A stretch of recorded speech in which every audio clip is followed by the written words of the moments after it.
These videos are strictly only for entertainment and educational purposes.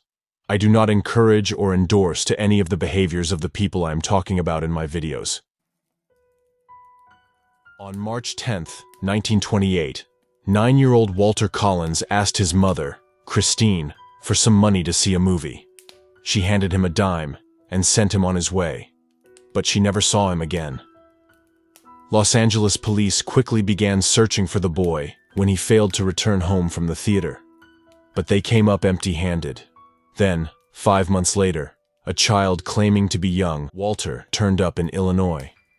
Although Christine Collins insisted the boy was not her son, the police were adamant that he was, and they even forced her into a psychiatric ward when she continued to deny their claims.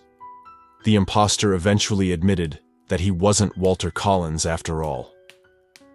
Around the same time, investigators came across a grisly crime scene on a ranch in Wineville, 50 miles outside of LA.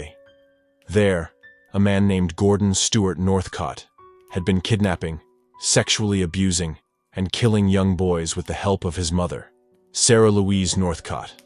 Though the police never found any physical evidence linking Northcott to Walter's disappearance, the killer verbally admitted to murdering the boy on at least one occasion, and Sarah Northcott said she'd also been involved in his death. She was ultimately sentenced to life in prison for Walter's murder. But the mystery surrounding the boy's disappearance and the bizarre series of events that ensued remain a source of intrigue to this day. When Walter Collins vanished while walking to a Lincoln Heights movie theater in March 1928, he became one of a string of boys who disappeared from the surrounding area beginning in 1926. A month prior, a headless child had been found in nearby La Puente. And 2 months later, young brothers Nelson and Louis Winslow went missing from LA's Pomona neighborhood.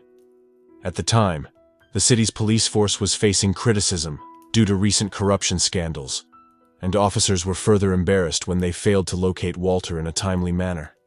However, they had very little information to go on. Walter's father, who was serving time in Folsom State Prison, thought a former inmate may have kidnapped his son as revenge, because part of his job in the facility's cafeteria was to report violations.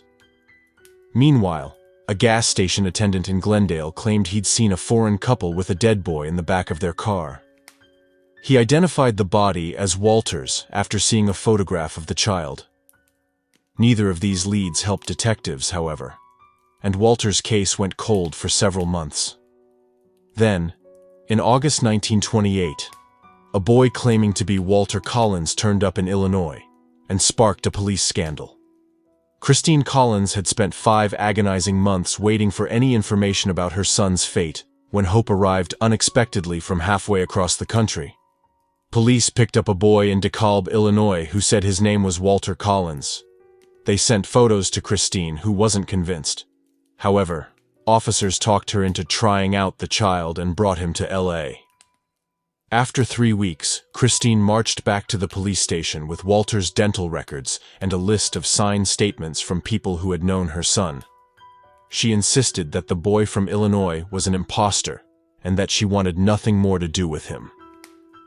To save face, officers called Christine Collins a lunatic and accused her of trying to embarrass them. They said she was simply attempting to avoid her responsibilities as a mother. The police forced the grieving mother into a psychiatric facility using Code 12, a policy that allowed them to simply get rid of difficult citizens. While Christine was institutionalized, the boy who claimed he was Walter admitted that he was indeed an imposter after all, when a handwriting expert analyzed his writing style compared to that of the real Walter. His true name was Arthur Hutchins.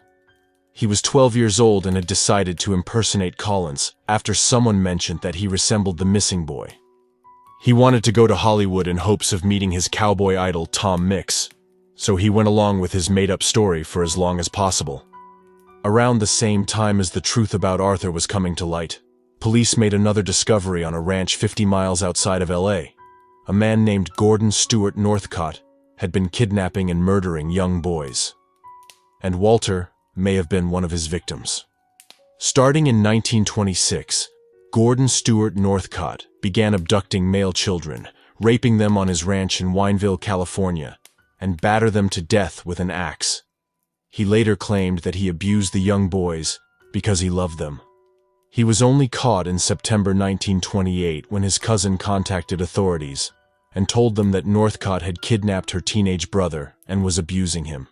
When detectives arrived on Northcott's property, they uncovered the grisly truth about the Wineville chicken coop murders. On the ranch, investigators found the scattered bone fragments of young males and axes with blood and human hair encrusted on their blades. Reportedly, Northcott verbally admitted that he killed 5 boys, including Walter Collins and the Winslow brothers, who had disappeared shortly after him. He confessed that he kidnapped boys to rape them, killed them when he got bored, and then used quicklime to dispose of their remains. He said he did all of this with the help of his mother, Sarah, with whom he also claimed he had an incestuous relationship with.